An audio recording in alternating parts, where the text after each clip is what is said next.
बोला क्या मुझे बदलनी है दुनिया और तुम्हें बदलने हैं घर। करने से बातें हो जाती हैं ताजा, वो यादें कि कैसे करा मैंने शुरू था तब। कोई नहीं था मेरे साथ में रोने को, आईने में बैठा गुरु था बस। कहते थे लोग तेरे बस की नहीं था, मेरा दिल भी नादान था, मानता सच। पर कुछ नहीं ऐसा जो तू नहीं कर सकती, अब कहता है आईना कहते हैं बड़ी बातचीत इंडस्ट्री के लोगों से, पूरी पिक्चर बची है अभी प्रोमो देख। मेरे किस्से सुनोगे तो रो दोगे, लश्करी खुशी बकचोदी दोनों से भली बात थी। हमें रोका था बहुतों ने, परिवार कुछ मुझे तुम क्या ही रोकोगे।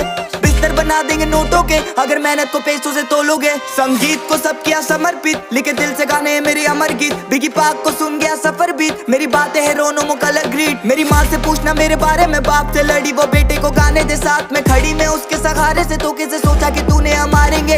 कितनी दफा मैं गिरा, कितनी दफा मैं उठा, कितनी दफा खुदा ने मुझको दुआ में सुना। कभी नहीं रुका झुका नहीं, कभी नहीं मुड़ा बुढ़ा मैं, कभी नहीं किसी के बारे कभी नहीं बोला बुरा मैं। डैम मेरी आंखों